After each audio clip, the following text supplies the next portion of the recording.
Hello everyone, welcome to the channel. तो इस video के अंदर हम लोग इंडियन पॉलिटी के जो अपने सेकंड चैप्टर है, जो कि पहला हमने लेक्चर देखा भी कि हिस्टोरिकल बैकग्राउंड के अंदर हमने डिफरेंट एक्ट्स के थ्रू देखा कि क्या क्या जो चेंजेस जो है वो हो रहे थे। एंड इस चैप्टर के अंदर जो कि है कॉन्स्टिट्यूशन का जो पूरा मेकिंग का प्रोसेस है वो कैसे हुआ, कैसे फ्रेम हुआ कॉन्स्टिट्यूशन, उसके बारे में जो है हमको पढ़ना है। तो आइए स्टार्ट करते हैं अपने चैप्टर। सबसे पहले अगर हम देखें तो स्टार्टिंग पॉइंट हमें देखने को मिलता है कि 1934 के अंदर एम एन रॉय जो थे वो एक आइडिया लेके आते हैं कि भाई जो है वो अपने देश के लिए अपना संविधान हम खुद बनाएंगे। एंड उसके लिए क्या है, एक कंस्टिट्यूएंट असेंबली का फॉर्मेशन किया जाए ताकि वो लोग जो है उस असेंबली में रहे जिनके योगदान से कॉन्स्टिट्यूशन का जो है एक संरचना जो है या बेसिक स्ट्रक्चर जो है वो तैयार किया जा सके। फिर 1935 के अंदर क्या है, जो इंडियन नेशनल कांग्रेस थी उन्होंने ऑफिशियली डिमांड किया कि भाई कॉन्स्टिट्यूएंट असेंबली जो है उसको सेटअप जो है वो किया जाए। इसी के बाद इसी डिमांड को पूरा करने के लिए अगस्त 1940 के अंदर एक ऑफर आता है, एक प्लान आता है कि भाई कॉन्स्टिट्यूएंट असेंबली जो है उसको तैयार किया जाए। ठीक है, तो इसी चीज़ को अगस्त ऑफर कहते हैं, जो कि 1940 के अंदर अगस्त में आया था, इसलिए अगस्त ऑफर है। लॉर्ड लिनलिथ गो जो कि वाइस रॉय ऑफ इंडिया थे उनके द्वारा। इसके अंदर है कि भाई एक स्टैब्लिशमेंट किया जाए एक एडवाइजरी वॉर काउंसिल को लेके, जहाँ पे एडमिनिस्ट्रेशन के अंदर ज़्यादा से ज़्यादा क्या है इंडियंस को भी इंक्लूड जो है वो किया जाए। साथ ही साथ जो इंडियंस के राइट है कि भाई उनके अपने देश के लिए अपना कॉन्स्टिट्यूशन वो खुद बनाए। एंड इस चीज़ को कब दिया जाए कि भाई जो सेकंड वर्ल्ड वॉर है, अगर क्योंकि उस समय क्या है 1940 के अंदर हम जानते हैं कि सेकंड वर्ल्ड वॉर चल रहा था। एंड बोला गया इस ऑफर के अंदर कि वर्ल्ड वॉर टू जो है वो समाप्त जिस दिन हो जाएगा उसके बाद जो है चीज़ें नॉर्मल होंगी, तो इंडियंस को क्या है पूरा राइट दिया जाएगा कि भाई अपने देश के संविधान की संरचना वो खुद ही करें। ठीक है, मतलब जो प्रिपरेशन है या जो ड्राफ्टिंग है वो अपने कॉन्स्टिट्यूशन का खुद करें। ये ऑफर जो है ये दोनों कांग्रेस और मुस्लिम जो लीग थी उन दोनों के द्वारा क्या है रिजेक्ट कर दिया गया।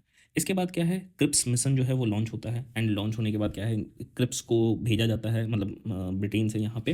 एंड इसी चीज़ को क्रिप्स मिशन कहते हैं, which was sent in March 1942। And it was entrusted with drafting a draft proposal on framing of an independent constitution after end of world war two. वही चीज़ है जो कि अगस्त ऑफर का ही लास्ट पॉइंट जो था कि भाई वर्ल्ड वॉर टू जो है वो खत्म होगा तो उसके बाद जो है इंडियंस को एक जो उनका राइट है उस चीज़ को रिकॉग्नाइज किया जाएगा। लेकिन इसी चीज़ से रिलेटेड क्या है, क्रिप्स मिशन भी आता है कि भाई वर्ल्ड वॉर टू के बाद क्या है कि एक ड्राफ्ट जो प्रपोजल है वो तैयार किया जाए कि इस देश का मतलब इंडिया का एक इंडिपेंडेंट जो है वो कॉन्स्टिट्यूशन तैयार हो सके। जो इसका ऑब्जेक्टिव था उसमें ये क्या है, क्रिप्स मिशन जो है वो फेल हो जाता है। मतलब ऐसा कोई जो ड्राफ्टिंग जो है, मतलब कौन कौन रहेंगे कॉन्स्टिट्यूएंट असेंबली के अंदर, कौन कौन लोग रहेंगे, कैसे क्या रहेगी, वो सारी चीज़ें इस मिशन के द्वारा नहीं हो पाती है। फिर आता है कैबिनेट मिशन, 1946 के अंदर है। इसका ऑब्जेक्टिव क्या है, देखो ये क्वेश्चन जो है वो पूछा जाता है कि भाई कैबिनेट मिशन का जो है ऑब्जेक्टिव क्या है। तो सिंपल कि जो पावर का ट्रांसफर है कि कैसे ब्रिटिश गवर्नमेंट से जो है वो पावर ट्रांसफर इंडियन लीडरशिप को किया जाए। तो कैबिनेट मिशन का ये बिल्कुल प्लान नहीं है कि इंडिया के लिए कॉन्स्टिट्यूशन जो है वो तैयार किया जाए। ये सिंपल क्या है, पावर ट्रांसफर का जो है वो इसके अंदर प्लान है, to discuss transfer of powers from British government to Indian leadership. And it was accepted by both Indian National Congress as well as Muslim League. लेकिन ये जो कैबिनेट मिशन है it rejected the idea for two constituent assemblies. ठीक है, जो दो constituent assembly, मतलब क्योंकि जो पावर ट्रांसफर होगा तो उसके बाद से कॉन्स्टिट्यूशन बनाया जाएगा, तो उस चीज़ को लेकर क्या है कि जो दो डिमांड था टू स्टेट थ्योरी की, दो कंस्टिट्यूएंट असेंबलीज का फॉर्मेशन होगा। क्योंकि हमेशा क्या है, हमेशा डिस्प्यूट रहता था मुस्लिम लीग को लेके कांग्रेस के अंदर, क्योंकि कांग्रेस में हिंदू डोमिनेशन काफ़ी ज़्यादा था। तो मुस्लिम लीग को था कि भाई मुस्लिम्स के वेलफेयर के लिए जो है कांग्रेस उतना एफिशिएंट तरीके से जो लॉज है, जो रूल्स रेगुलेशंस है वो नहीं बना पाएगी। इस वजह से क्या है, उनका डिमांड था कि भाई दो कंस्टिट्यूएंट असेंबली को बनाया जाए, जो कि कैबिनेट मिशन के द्वारा रिजेक्ट कर दिया गया था।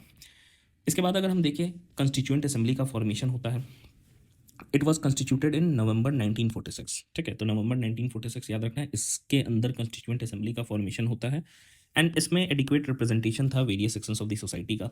असेंबली के अंदर रिप्रेजेंटेशन एग्जिस्टिंग प्रोविंशियल लेजिस्लेचर का भी था एंड वेरियस प्रिंसली स्टेट्स का भी था। कंपोजिशन की बात करें तो टोटल रिप्रेजेंटेशन 389 का था, जिसमें 296 ब्रिटिश इंडिया के थे और 93 जो है वो प्रिंसली स्टेट्स के रिप्रेजेंटेशन हमें कंस्टिट्यूएंट असेंबली के अंदर देखने को मिलता है। अगर हम एलोकेशन ऑफ सीट्स की बात करें तो रेस्पेक्टिव पॉपुलेशन के ही आधार पे क्या है जो सीट्स का एलोकेशन है वो किया गया था। लगभग 1 मिलियन पॉपुलेशन पे क्या है एक रिप्रेजेंटेटिव जो है वो थे। तीन प्रिंसिपल अगर हम लोग देखें रिप्रेजेंटेशन या एलोकेशन ऑफ सीट्स के आधार पे, तो मुस्लिम्स को था, सिख्स को था, एंड जनरल कैटेगरी में मुस्लिम और सिख को छोड़कर क्या है जितने भी लोग थे वो सारे के सारे जनरल में चले गए। मोड ऑफ इलेक्शन क्या है, इनडायरेक्ट इलेक्शन था, डायरेक्टली इलेक्टेड नहीं थे। मतलब जो भी मेंबर्स थे आपके कंस्टिट्यूएंट असेंबली के वो डायरेक्टली पीपल ऑफ इंडिया के द्वारा इलेक्टेड नहीं थे, उनका इलेक्शन जो है वो इनडायरेक्ट वे में जो है वो हुआ था। नेक्स्ट अगर हम लोग पार्टीशन देखें प्रिंसली स्टेट्स का, तो सॉरी पार्टिसिपेशन देखें प्रिंसली स्टेट्स का, तो प्रिंसली स्टेट्स पार्टिसिपेट नहीं करते हैं कंस्टिट्यूएंट असेंबली के अंदर, एंड इस वजह से वो क्या है, मतलब एक तरीके से हम कह सकते हैं कि जो प्रिंसली स्टेट्स थे वो कंस्टिट्यूएंट असेंबली से पार्टीशन जो है उनका वहीं पे, मतलब इसी जो हमारा प्लान है जो कि नवंबर 1946 के अंदर हुआ, तो इसके अंदर क्या है, मुस्लिम लीग तो था, प्लस हम कह सकते हैं इंडियन नेशनल कांग्रेस तो थे, मतलब जो ब्रिटिश इंडिया वाला पार्ट था वो तो था, लेकिन प्रिंसली स्टेट्स क्या है वहीं से अलग हो गए। रिप्रेजेंटेशन की बात करें तो वेरियस सेक्शन जो है उस सोसाइटी का था, देखो इसमें हिंदूज है, मुस्लिम्स है, सिख्स है, पारसीज है, एंग्लो इंडियंस है, क्रिश्चियन है, एससीज एंड एसटीज, ये हमारे क्या हो गए, और जो schedule classes, basically depressed classes हो गए, schedule caste and schedule tribe वो भी थे, एंड विमेन भी जो है वो भी इसमें रिप्रेजेंटेशन हमें देखने को मिलता है। फिर 296, क्योंकि देखो 296 प्लस 93 प्रिंसली स्टेट, तो प्रिंसली स्टेट तो खत्म हो गया, तो बचे हुए 296 सीट्स पे क्या है जो कि ब्रिटिश इंडिया को एलोकेटेड था, उस पर इलेक्शन होता है, जो इलेक्शन जुलाई से लेके अगस्त 1946 तक चलता है। इंडियन नेशनल कांग्रेस जो है वो 208 सीट जो है वो जीतती है, मुस्लिम लीग जो है 73 सीट्स जीतती है, और इंडिपेंडेंट जो कैंडिडेट्स थे वो 15 सीट्स जो है वो जीतते हैं। इसमें कंस्टिट्यूएंट असेंबली का पहला जो मीटिंग था वो 9 दिसंबर 1946 को था, एंड ये जो मीटिंग था it was boycotted bye Muslim league. And क्यों, क्योंकि मुस्लिम लीग जो है वो इंसिस्ट कर रहे थे कि भाई एक सेपरेट स्टेट ऑफ पाकिस्तान जो है वो फॉर्मेशन जो है वो किया जाएगा, एंड जिस चीज़ का को लेके वो कर रहे थे वो चीज़ हुआ नहीं, इस वजह से वो क्या किया, वो बॉयकॉट किया कि भाई हम जो है तभी पार्टिसिपेट करेंगे जब टू नेशन थ्योरी जो है वो एक्सेप्टेड होगा। इसी वजह से क्या है, टोटल अगर हम देखें तो 211 मेंबर जो है वो अटेंड करते हैं इस मीटिंग को, पहली मीटिंग को, and it was presided over by Sachchidananda Sinha जो कि ओल्डेस्ट मेंबर थे। तो एज पर कन्वेंशन जो ओल्डेस्ट मेंबर होते हैं वही उन्हीं को क्या है, मतलब अगर कोई पहले से इलेक्शन नहीं है तो उन्हीं को प्रेसिडेंसी जो है वो दे दी जाती है। तो क्योंकि सच्चिदानंद सिन्हा उस समय सबसे ओल्डेस्ट मेंबर थे तो उन्हीं के पास क्या हो गया, प्रेसिडेंसी जो है वो आ गया। बाद में जाके क्या है, जो प्रेसिडेंट जो है वो असेंबली के कंस्टिट्यूएंट असेंबली के डॉक्टर राजेंद्र प्रसाद को जो है वो बनाया गया। तो पहला मीटिंग में अगर हम देखें तो सच्चिदानंद सिन्हा है, फिर जाके परमानेंट प्रेसिडेंट अगर देखो तो डॉक्टर राजेंद्र प्रसाद को जो है वो बनाया गया। दो वाइस प्रेसिडेंट इसके अंदर थे, एक मुखर्जी साहब थे, दूसरा कृष्णमाचारी थे, ठीक है। तो कृष्णमाचारी और जो मुखर्जी साहब है ये दो वाइस प्रेसिडेंट थे कंस्टिट्यूएंट असेंबली के। अगर हम रिप्रेजेंटेटिव्स की बात करें प्रिंसली स्टेट्स की, तो इनिशियली तो वो कंस्टिट्यूएंट असेंबली में पार्टिसिपेट नहीं किए थे, लेकिन ग्रेजुअली क्या है ज्वाइन किए थे। लेकिन हाँ, प्रिंसली स्टेट जो थे उसमें से 6 जो स्टेट्स हैं उन्हीं के जो रिप्रेजेंटेटिव थे वो ज्वाइन किए थे, बाकी स्टेट्स के नहीं किए थे। After acceptance of Mountbatten plan जो कि 3 जून 1947 को एक्सेप्ट किया गया था, members of Muslim league from Indian dominion also took their place in the assembly. तो जब माउंट बैटन प्लान जो है वो 3 जून को एक्सेप्ट किया गया, तो इनिशियली मुस्लिम लीग जो है उन्होंने बॉयकॉट किया था, क्या पहले इलेक्शन को, देखो यहाँ पे पहले मीटिंग को बॉयकॉट किया था, बाद में आके वो भी क्या है ज्वाइन कर लिए अपने अपने जगह पे जो है वो रेस्पेक्टिव सीट्स पे, जो कि असेंबली के अंदर था वो अपने अपने सारी जगह पे बैठ गए। अगर हम कंस्टिट्यूएंट असेंबली के चेंजेस की बात करें, क्योंकि कंस्टिट्यूएंट असेंबली जो है इसका फॉर्मेशन कब हुआ था, बिफोर इंडिपेंडेंस, तो इंडियन इंडिपेंडेंस एक्ट जो कि 1947 हुआ, तो इसके चलते क्या है कुछ चेंजेस हुए कंस्टिट्यूएंट असेंबली के अंदर। इसके तहत असेंबली जो है एक सोवरेन बॉडी बन गया, मतलब खुद का डिसीजन खुद लेगा। It made assembly a sovereign body, a legislative body, जिसके दो फंक्शंस थे। पहला फंक्शन क्या था कि कॉन्स्टिट्यूशन को फ्रेम करना, इंडिपेंडेंट इंडिया के नए कॉन्स्टिट्यूशन को। सेकंड जो है जो भी ऑर्डिनरी लॉज थे फ्री इंडिया के उसको इनैक्ट भी करना। दो फंक्शंस थे एज अ लेजिस्लेटिव बॉडी। तो after the Indian independence act of 1947 constituent assembly became a sovereign body, because अब उनको किसी से इजाजत लेने की जरूरत नहीं है, किसी पर डिपेंड होने की जरूरत नहीं है। कंस्टिट्यूएंट असेंबली में पहला पार्लियामेंट है, मतलब अगर हम देखें तो आफ्टर इंडिपेंडेंस, क्योंकि इलेक्शंस तो हुए नहीं ना थे, इंडिपेंडेंस एक्ट के थ्रू क्या हुआ कि सिर्फ पावर ट्रांसफर हो गया कि भाई अब जो है वो पावर किसके पास आ गई, कंस्टिट्यूएंट असेंबली की। तो पहला जो फ्री इंडिया का पार्लियामेंट है जो कि 1946 में कंस्टिट्यूएंट असेंबली जो बनी थी वही पहला पार्लियामेंट है। कब तक, 1951-52 तक। क्यों भाई, क्योंकि उस समय जनरल इलेक्शन होता है, उसके बाद से क्या है चेंजेस जो है हमें देखने को मिलते हैं। कॉन्स्टिट्यूशनल फंक्शंस की अगर हम बात करें तो it was chaired by doctor Rajendra Prasad. Legislative functions की बात करें तो सीवी मवलंकर जो है वो चेयर करते थे। मतलब कंस्टिट्यूएंट असेंबली का दो काम था, एक तो कॉन्स्टिट्यूशन को फ्रेम करना, दूसरा लॉज को भी बनाना, ठीक है।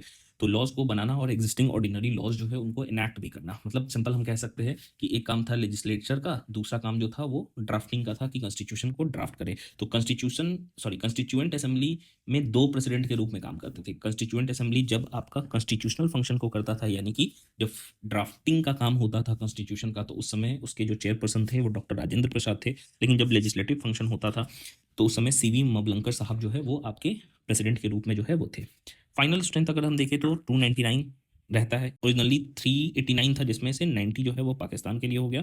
तो ओरिजिनली 389 में से 90 हट गया, तो 299 फाइनल स्ट्रेंथ हमको कंस्टिट्यूएंट असेंबली के अंदर देखने को मिलता है। अगर हम वर्किंग की बात करें कंस्टिट्यूएंट असेंबली की, तो थर्ड मीटिंग के अंदर जो कि हुआ कब 13 दिसंबर 1946 में, नेहरू जो है जवाहरलाल नेहरू, उन्होंने एक रेजोल्यूशन मूव किया कॉन्स्टिट्यूएंट असेंबली के अंदर।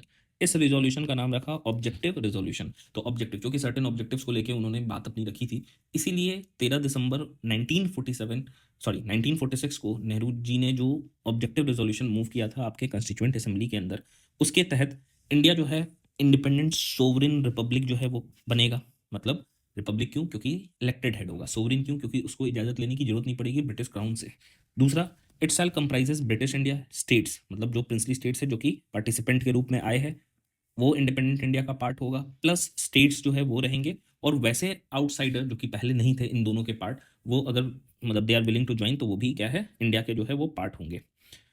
जितने भी पावर है कॉन्स्टिट्यूशन का या कॉन्स्टिट्यूएंट असेंबली का, वो कहाँ से? क्योंकि कॉन्स्टिट्यूएंट असेंबली के अंदर रिप्रेजेंटेटिव्स है, तो एक्चुअल में पावर किसके पास है? लोगों के पास है। एंड लोग जो है यानी कि people were guaranteed and secured justice. Justice तीन तरह का, social, economic and political. And adequate safeguards to minorities जो है वो प्रोवाइड किया जाएगा। Territorial integrity of republic maintained according to justice and law of civilised nation. ठीक है, जो रिपब्लिक जो है हमारी कंट्री, उसका जो टेरिटोरियल इंटीग्रिटी है उसको भी मेंटेन किया जाएगा। किस तहत? तो according to justice and law of civilise nation. जिस तरह जो सिविलाइज नेशन जो है वो बिहेव करते हैं कि अगर उनकी टेरिटरी पे जो है कोई दूसरा कोई आ जाएगा तो वो कैसे रिएक्ट करेंगे, उसी अनुसार जो है वो इंडिया पे जो है वो एक्ट करेगा। India will promote world peace and welfare of Mankind. ठीक है, तो इसी इसी कारण से आपने सुना भी होगा कि आफ्टर जो इंडिपेंडेंस एक्ट है उसके बाद क्या है, जो आर्मी है उसको डिसमेंटल करने की बात कही गई थी कि भाई आर्मी की जरूरत ही नहीं, क्योंकि हम तो वर्ल्ड में पीस फैलाएंगे, हम जो है वेलफेयर ऑफ मैनकाइंड की बात करेंगे, यही कारण था। तो जो ऑब्जेक्टिव रेजोल्यूशन पास हुआ उसके तहत अगर हम देखें तो कुछ इंपॉर्टेंट पॉइंट्स जो है उसको हमने डिस्कस किया। नेक्स्ट अगर हम देखें तो कॉन्स्टिट्यूएंट असेंबली जो है कुछ अदर फंक्शंस भी परफॉर्म की, मतलब अदर फंक्शंस भी उनके पास था, जैसे इनैक्टमेंट ऑफ ऑर्डिनरी लॉज, जो कि ऑर्डिनरी लॉज जो है जो कि मेजोरिटी ऑफ दी पार्लियामेंट से पास होती है। तो पार्लियामेंट था कौन? इंडिपेंडेंट इंडिया का, जो 1946 के अंदर कॉन्स्टिट्यूएंट असेंबली बना था वही। दूसरा, इंडिया का जो मेंबरशिप है कॉमनवेल्थ 1959 के अंदर, उसको भी रेटिफाई जो है, रेटिफाई कहने का मतलब एक तरह से एक्सेप्टेंस जो है वो कॉन्स्टिट्यूएंट असेंबली के द्वारा जो है वो किया गया था 1959 का। Next, adoption of national flag. 22 जुलाई 1947 को नेशनल फ्लैग जो है अडॉप्ट किया गया था। नेशनल एंथम और नेशनल सॉन्ग जो है 24 जनवरी 1950 को जो है एक्सेप्ट किया गया था या अडॉप्ट किया गया था कह सकते हैं। डॉक्टर राजेंद्र प्रसाद को पहले प्रेसिडेंट के रूप में 24 जनवरी 1950 को एक्सेप्ट किया गया था। एंड पूरा अगर हम पूरा कॉन्स्टिट्यूशन के बनने के प्रोसेस का स्टार्टिंग पॉइंट से एंड पॉइंट तक देखें तो जो टोटल टाइम लगा है वो 2 साल 11 महीना 18 दिन जो है वो लगा है। तो टोटल ये टाइम फ्रेम है 2 years 11 months एंड 18 days जो है वो लगा है। कमिटीज़ की बात करें कॉन्स्टिट्यूएंट असेंबली के अंदर तो टोटल 22 कमेटी थी, जिसमें से 8 जो है वो मेजर थे। कुछ इंपॉर्टेंट अगर हम देखें तो हमने कैटेगराइज कर लिया है ऐसे, जैसे नेहरू जी के पास कौन कौन सी कमेटी थी? Union power committee, union constitution committee and states committee, ताकि स्टेट्स के साथ क्या है नेगोशिएट जो है वो किया जा सके। तो याद रखना नेहरू जी के पास 3 कमेटी है, union power committee, union constitution committee and states committee for negotiating with the states.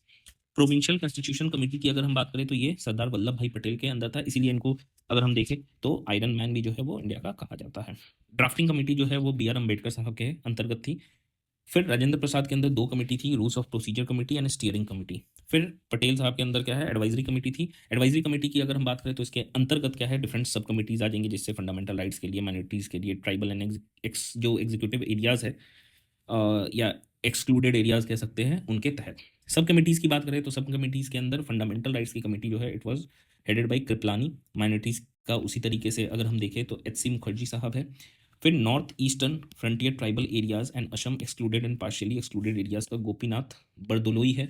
And excluded and partially excluded areas other than those in Assam, मतलब असम वाला क्या है, असम वाला याद रखना बरदोलोई साहब है, गोपीनाथ बरदोलोई साहब। और ए.वी. ठक्कर साहब के अंतर्गत क्या है, असम को छोड़ के अदर जो ट्राइबल एरियाज है उसका जो है सब कमेटी इनके अंदर था। नेक्स्ट अगर हम देखें तो नेक्स्ट है कुछ माइनर कमिटीज़, जैसे कुछ इंपॉर्टेंट है वही हमने यहाँ पे मेंशन भी किया है, सारी माइनर कमिटीज़ करने की जरूरत नहीं है। तो एक था committee on the functions of the constituent assembly, ये जी.वी. मवलंकर साहब के अंदर था। Ad hoc committee on the national flag doctor Rajendra Prasad के अंतर्गत था। Special committee to examine the draft constitution, ये नेहरू साहब के अंदर था। और फाइनली अगर हम देखें तो फाइनेंस एंड स्टाफ कमेटी जो है वो डॉक्टर राजेंद्र प्रसाद के अंदर था। अगर हम drafting committee of the constitution, जो कि काफ़ी इंपॉर्टेंट कमेटी है क्योंकि बेसिकली यही ड्राफ्ट जो है वो कर रहा था, तो इट वॉज एस्टैब्लिश्ड ऑन 29 अगस्त 1947 को एस्टैब्लिश हुआ था। तो 15 अगस्त 1947 को देश आजाद हुआ, 29 अगस्त 1947 को drafting committee of the constitution का फॉर्मेशन होता है। ये जितने भी कमिटीज़ थी इनमें सबसे इंपॉर्टेंट कमेटी है। लगभग 141 दिन लगता है to prepare the draft of the constitution. ये एक 7 मेंबर्स कमेटी थी ड्राफ्टिंग कमेटी, जिसके चेयरपर्सन जो है डॉक्टर बी आर अम्बेडकर थे। मेन पॉइंट्स अगर हम देखें जो कि प्रपोज किया गया है ड्राफ्टिंग कमेटी, मतलब जो कॉन्स्टिट्यूशन के अंदर है, उनमें मेन पॉइंट्स कहाँ से आया, दो कमिटियां से। ठीक है, दो कमेटी कौन कौन सा, एक है यूनियन पावर कमेटी और यूनियन कॉन्स्टिट्यूशन कमेटी। तो दोनों आप देखो, यूनियन पावर कमेटी और यूनियन कॉन्स्टिट्यूशन कमेटी कौन हेड कर रहा है, नेहरू साहब। ठीक है, तो जो मेन पॉइंट्स है प्रपोज्ड कॉन्स्टिट्यूशन का, वो गिवन था दो कमेटी से, जो कि नेहरू साहब जो है, मतलब जवाहरलाल नेहरू जो है वो हेड कर रहे थे। एंड इनके द्वारा का ही जो कमेटी है वो प्रपोज करता है, जो कि मेन पॉइंट्स है कॉन्स्टिट्यूशन का। अगर हम enactment and enforcement of the constitution की बात करें, ठीक है, स्टार्टिंग अगर हम देखें तो पहला रीडिंग कब हुआ था, 4 नवंबर 1948 बाई बी आर अम्बेडकर। तो याद रखना फर्स्ट रीडिंग जो है वो 4 नवंबर 1948 by B R Ambedkar. Second reading जो है काफ़ी लंबा हुआ, क्लॉज बाई क्लॉज जो है वो पढ़ा गया। स्टार्टिंग जो है मतलब 4 नवंबर को जो फर्स्ट रीडिंग था उस समय क्या किया गया होगा, एक प्रीफेस टाइप का बता दिया गया होगा। फिर सेकंड जो रीडिंग है वो क्लॉज बाई क्लॉज पढ़ा गया। स्टार्टिंग जो है वो 15 नवंबर को हुआ था, तो 4 नवंबर को यहाँ पे देखो 15 नवंबर 1948 को स्टार्ट हुआ। एंड लगभग एक साल लग गया, 17 नवंबर 1949, मतलब मान के चलो कि आपको 11 महीना के आसपास जो है वो लगा। तो 17 अक्टूबर 1949 को फिर प्रपोज किया गया कुछ अमेंडमेंट्स, 7635 अमेंडमेंट जो है वो प्रपोज किया गया था, जिसमें से 2473 जो है वो किया गया, अमेंड जो है वो किया गया। मतलब प्रपोजल जो था अमेंडमेंट्स का, जो सेकंड रीडिंग के बाद 7635 था, जिसमें से अमेंड कितने को किया गया, 2473 को, मतलब 2473 जो है अमेंडमेंट्स किए गए प्रपोज्ड कॉन्स्टिट्यूशन के अंदर। थर्ड रीडिंग जो है वो नवंबर 1949 तक जो है वो कंप्लीट होता है, मतलब अक्टूबर 17 तक सेकंड एंड हुआ। फिर अमेंडमेंट जो है वो किया गया, थर्ड रीडिंग जो है वो रीड होता है। एडॉप्शन की अगर हम बात करें तो 26 नवंबर 1949 के अंदर जो है वो एडॉप्शन जो है वो किया जाता है इंडियन कॉन्स्टिट्यूशन का, जिसमें से 299 जो मेंबर्स थे, 299 हमने पढ़ा भी, 399 क्या थे, सॉरी 389 इनिशियली थे, जिसमें 90 जो है वो पाकिस्तान के लिए चल गए, तो 299 जो है वो बच गया था मेंबर्स। ठीक है, कॉन्स्टिट्यूएंट असेंबली के, उसमें से 284 जो है एडॉप्शन के दिन जो है उस कॉन्स्टिट्यूशन को साइन करते हैं। कब, 24 जनवरी 1950 को। ठीक है, तो इसके अंदर अगर हम देखें तो एक प्रियम्बल था, 395 आर्टिकल्स थे, एंड 8 जो है वो शेड्यूल जो है वो कॉन्स्टिट्यूशन जो है अडॉप्ट किया गया था 26 नवंबर 1949 को, उसके उस दिन था। 26 नवंबर 1949 के दिन जो है कौन कौन से आर्टिकल जो है उसी दिन से जो है वो काम करना स्टार्ट कर गए थे। तो आर्टिकल 5 याद रखना, आर्टिकल 6 जो है वो ये है, मतलब आर्टिकल 5 कौन सा हो गया हमारा, जो इंडियन स्टेट्स को लेके हो गया। ठीक है, और आर्टिकल 6 जो है वो सिटीजनशिप को लेके हो गया, मतलब हाँ 6 7 8 9 ये सारे सिटीजनशिप्स के हो गए।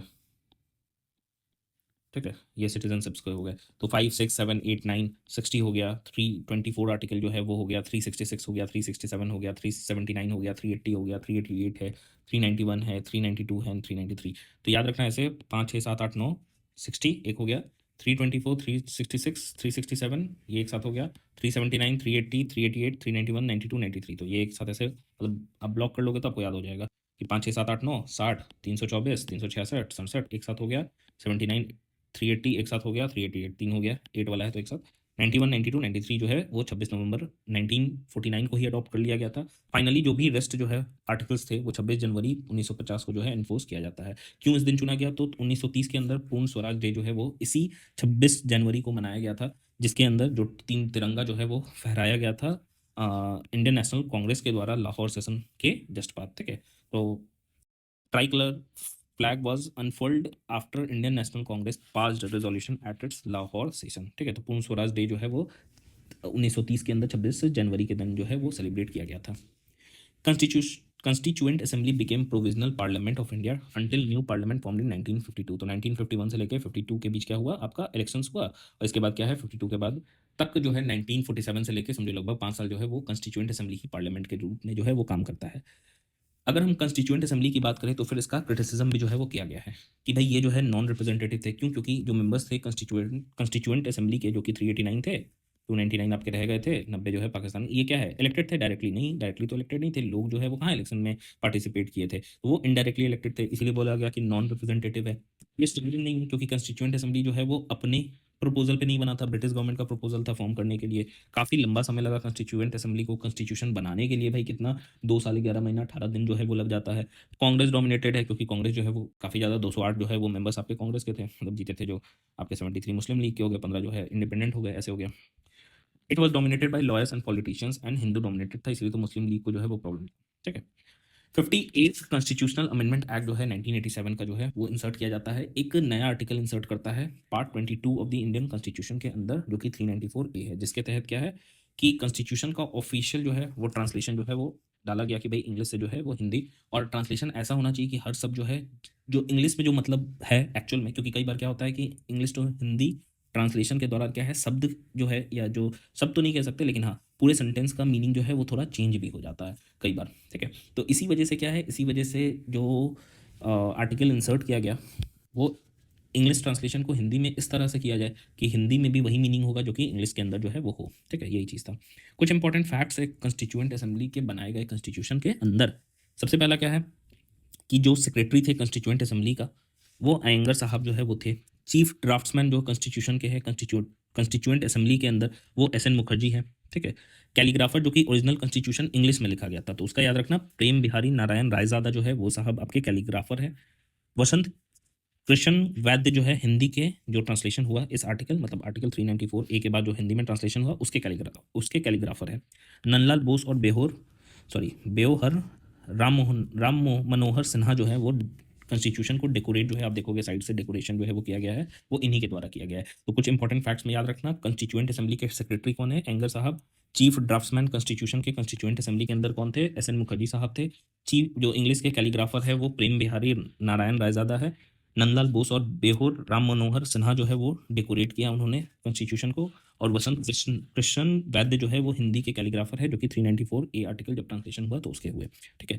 तो ये हमारा जो प्रोसेस था पूरा का पूरा, अगर हम देखें जो कॉन्स्टिट्यूशन बनने का प्रोसेस है, कैसे क्या क्या चीज़ें हुई, वो हमने कवर किया इस वीडियो के अंदर। आगे जो है हम लोग सैलिएंट फीचर्स को करेंगे कि कौन कौन सा फीचर्स जो है वो इंडियन कॉन्स्टिट्यूशन का है, तो वो नेक्स्ट वीडियो